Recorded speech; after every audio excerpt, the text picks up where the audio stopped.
안녕하디오, 스쿠디오의 가르입니다. 여러분, 수강 신청이 얼마 남지 않았죠? 저는 다음 주 금요일 날에 수강 신청을 앞두고 있는데요. 솔직히 2번을 해도 많이 떨리긴 하더라고요. 성균 학우님들은 이미 수강 신청 꿀팁들을 많이 알고 있지만 우리 새내기 여러분들은 수강 신청이 많이 어려울 거예요. 그래서 이번 영상에는 수강 신청 꿀팁들을 모아봤으니 끝까지 시청해주시길 바랍니다. 우선 첫 번째, 오전 수업은 가급적 피해주세요. 제가 1학년 1학기 때 직권 배정으로 오전 수업을 많이 받아서 5일 내내 오전 수업을 신청을 했어요.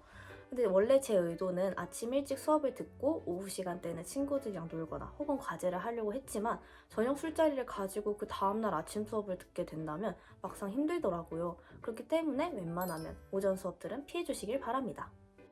두 번째, 연강은 최대 2개까지, 하루에 수업은 최대 3개까지만 배치하는 걸 추천을 할게요. 하루에 시험을 3개를 보게 된다면 전날에 모든 과목을 다 공부를 해야 해요.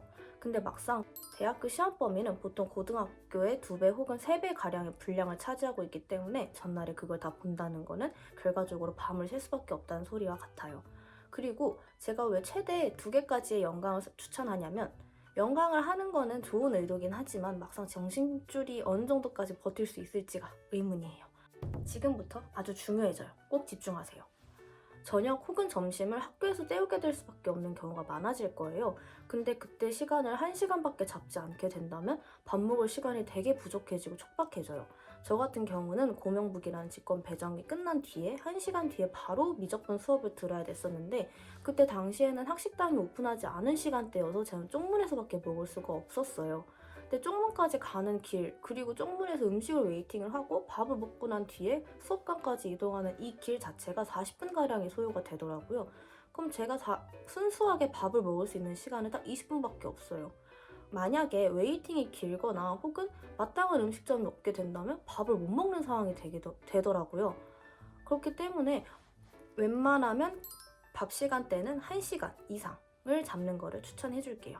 만약에 어쩔 수 없이 밥을 1시간 만에 먹어야 되는 상황이 되었다라고 하면 웬만하면 학식당이 오픈하는 시간대에 맞춰서 수업을 배치해 주시길 바랍니다.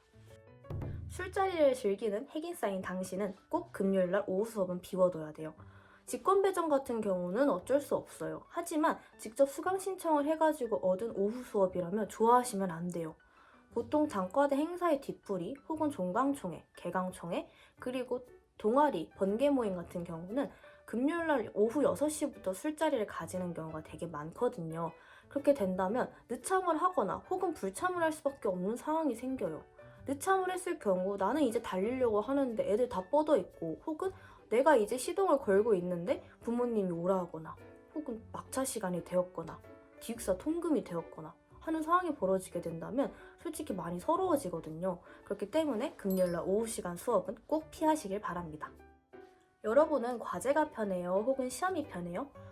당연히 시험이 편하다고 하시는 분들이 많으실 거예요. 저도 똑같이 1학년 1학기 때 과제가 너무 많아서 난 2학기 때부터는 오직 시험만 볼까라고 생각을 해서 과제가 없는 기말고사, 중간고사를 다 응시를 하는 수업들로만 배치를 해봤습니다. 그리고 심지어 저는 전공이 있었기 때문에 전공 시험을 쳐야 됐고 교양 시험도 쳐야 됐고 그리고 그 수업들이 다 겹치게 된다면 하루에 3개 이상의 시험을 봤던 경험도 있었어요.